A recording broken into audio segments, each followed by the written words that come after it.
The old house stood at the end of Birch Street. A gnarled oak, its branches like skeletal fingers, cast an eternal shadow over the dilapidated structure. The house was a relic of a bygone era, its paint peeling, its windows boarded up, a testament to years of neglect and whispers of darker secrets. Locals muttered tales of its haunting past, each story more chilling than the last. They spoke of sudden chills, disembodied whispers, and an oppressive aura that clung to the house like a shroud. The wind whistled through the broken panes of the house, creating a low, mournful moan. It was as if the very structure was lamenting its fate, forever bound to the shadows and secrets it held. Each gust of wind seemed to carry with it the whispers of the house's past, weaving tales of sorrow, madness, and a darkness that refused to be silenced. Amanda, a young woman with an adventurous spirit and a penchant for the unconventional, dismissed the stories. Fresh out of college and eager to escape the confines of her small town, she was drawn to the house's mysterious allure. The rent was unbelievably low, and the landlord, a nervous man with shifty eyes, seemed almost desperate to have her as a tenant. Unfazed by the warnings of the townsfolk, Amanda saw it as an opportunity. This was her chance to break free from the mundane, to experience something extraordinary. She envisioned herself transforming the house into a haven, a testament to her independence and her refusal to be confined by the ordinary. Little did she know that she was stepping into a nightmare far beyond her wildest imagination. On her first night, a sense of unease crept over Amanda as darkness enveloped the house.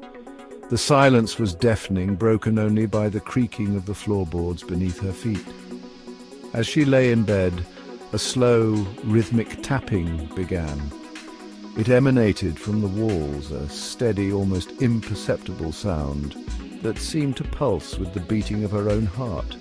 It was subtle, easily dismissed as the old house settling. Yet there was an unnatural quality to the rhythm, a deliberate pacing, as if someone or something was counting. Each night the tapping grew more insistent, spreading from the walls to the ceiling, a relentless, haunting symphony that chipped away at her composure, turning her unease into a creeping dread. Sleep became elusive as shadows danced at the edge of her vision. Whispers seemed to emanate from the empty rooms, too faint to decipher, yet filled with an undeniable malice. The air grew heavy, thick with an unseen presence. Amanda began to feel like she was constantly being watched, her every move scrutinized by unseen eyes. One night, as she lay in bed, paralyzed by fear, she saw it. A shadowy figure darted past her window, a fleeting glimpse of darkness against the backdrop of the night. Her heart pounded in her chest, her breath caught in her throat. Was it a figment of her imagination, fueled by the stories and the oppressive atmosphere of the house? Or was there something truly sinister lurking outside? The following day, Amanda received a text message, the number unknown. "Beautiful house, isn't it?" it read, sending a chill down her spine. The message was innocuous enough, yet it carried a sinister undertone, a subtle threat that sent shivers down her spine.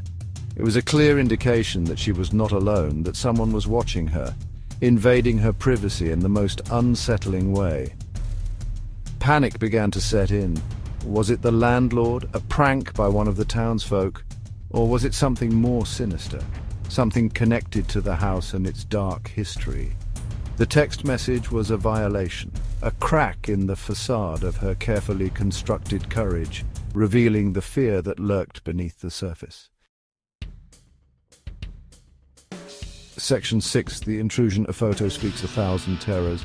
Another message followed shortly after. This time it was a picture of her asleep in her bed. The angle was strange, as if taken from within the room. The realization hit her like a physical blow. Someone had been inside the house, watching her while she slept, capturing her vulnerability in a single chilling image.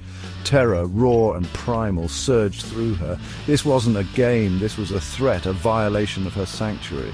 The walls of the house, once a source of fascination, now felt like the bars of a prison, closing in on her, suffocating her. Section 7. Unmasking the Watcher. The haunting revelation. Frantically, Amanda searched for an explanation, a logical reason for the terrifying events unfolding around her. She recalled the landlord's evasive answers, his nervous demeanor, the way he seemed to avoid her gaze. Had he been the one watching her? Was he the author of the chilling messages that haunted her every waking moment? Desperate for answers, she decided to confront him, to demand an explanation for the terror that had become her reality. But as she picked up the phone, her fingers trembling, another message flashed across the screen. This one was different, colder, devoid of any pretense of playfulness. It simply read, "You were warned." Section 8. Trapped, the chilling realization. The realization hit Amanda with the force of a physical blow. This wasn't about the landlord or the townsfolk or any human malice. This was something else entirely, something ancient, malevolent, and deeply intertwined with the very fabric of the house. The whispers, the shadows, the chilling messages, they were all connected, all part of a terrifying game orchestrated by an unseen entity. The house, once a symbol of her independence, now felt like a trap, a cage designed to hold her captive in its web of terror. The tapping resumed, louder this time, echoing the frantic beating of her heart. It was everywhere, surrounding her, mocking her fear. Section 9. The haunting on Birch Street continues. Amanda was trapped, alone in the darkness, with her terror and the chilling certainty that the haunting on Birch Street was far from over. The entity, whatever it was, remained hidden, its motives shrouded in mystery. The only certainty was the sense of dread that hung in the air, a promise of more terror to come. And as the tapping grew louder, blending with the whispers of the wind, Amanda knew that she had become an unwilling participant in a nightmare from which there was no escape.